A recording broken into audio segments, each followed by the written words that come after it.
வணக்கம்மா. இன்னைக்கு நம்ம வீடியோவில் மிளகு குழம்பு எப்படி செய்யுதுன்னு பார்க்க போகிறோம். வாங்கம்மா நம்ம வீடியோவில் பார்க்கலாம். வீடியோ பார்க்கறதுக்கு முன்னாடி மறக்காமல் நம்ம சேனலை சப்ஸ்கிரைப் பண்ணிக்கோங்கம்மா. அப்படியே பக்கத்தில் இருக்கிற பெல் பட்டனையும் ப்ரெஸ் பண்ணிக்கோங்கம்மா. கடாய் வச்சுங்கம்மா.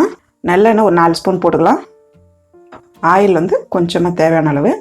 எண்ணெய் காஞ்சிச்சுங்கம்மா. மிளகு இந்த மாதிரி முழுசாகவே போடுங்க. உடச்சி போட்டிங்கன்னா காரம் அதிகமாக இருக்கும். அதனால் முழு மிளகு போட்டுடலாம். கடுகு உளுத்தம்பருப்பு 1 ஸ்பூன். மிளகு பொரிஞ்சிச்சிங்கம்மா. சின்ன வெங்காயம் தோல் உரிச்சிட்டு முழுசாக போட போகிறேன். அப்படியே போட்டுக்கோங்க. சின்ன வெங்காயம் நல்லா வதக்கிடுங்கம்மா.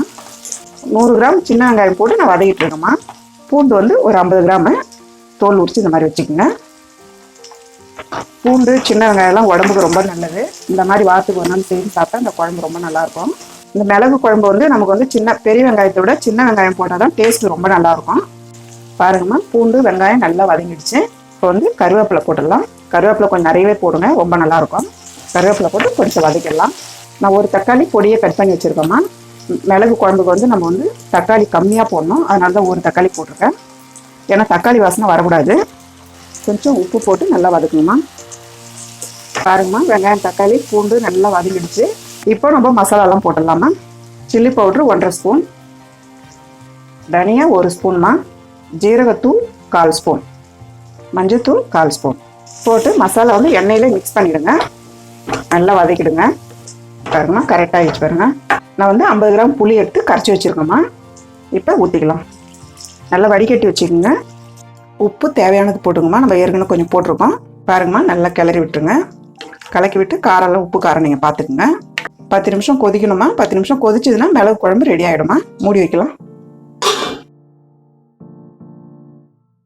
10 நிமிஷம் ஆயிடுச்சுங்கம்மா. இப்போ கொதிச்சிட்ருக்கோம். பாருங்கள், சூப்பராக இருக்குது. பாருங்கள், எண்ணெயில் அந்த மிளகுலாம் நல்லா மேலே வந்துடுச்சு. கரெக்டாக இந்த பதத்துக்கு வந்துடணும்மா. நல்லா சூடாக சாப்பாடு போட்டு சாப்பிட்டா ரொம்ப சூப்பராக இருக்கும். உடம்புக்கு ரொம்ப நல்லதுமா. ஏன்னா சின்ன வெங்காயம் பூண்டு மிளகு எல்லாமே கலந்துருக்கு, நல்லெண்ணெய் கலந்துருக்கு. உடம்புக்கு ரொம்ப நல்லது. இப்போ கொஞ்சமாக வெல்லம், அந்த புளிப்பும் இனிப்பும் கலந்த மாதிரி டேஸ்ட்டு ரொம்ப நல்லாயிருக்கும். வெல்லம் போட்டிங்கன்னா உங்களுக்கு தேவையில்லைன்னா நீங்கள் விட்டுருங்க. வெல்லம் போட்டு அந்த வெல்லம் கொஞ்சம் கரையணும். வெல்லம் நல்லா கரைஞ்சிச்சு. அவ்வளோதாம்மா, மிளகு குழம்பு ரெடி ஆயிடுச்சு. நம்ம எப்படி இருக்குன்னு டிஸ்பிளேல பார்க்கலாம். நீங்களும் வீட்டில் செஞ்சு பாருங்கள். இந்த வீடியோ உங்களுக்கு பிடிச்சிருந்தா லைக் பண்ணுங்கள், ஷேர் பண்ணுங்கள். உங்களுக்கு ஏதாவது டவுட் இருந்தால் கமெண்ட் பண்ணுங்கள். அம்மாவோட வீடியோஸ் சுட சுட தெரிஞ்சுக்க மறக்காமல் நம்ம சேனலை சப்ஸ்கிரைப் பண்ணிக்கோங்க.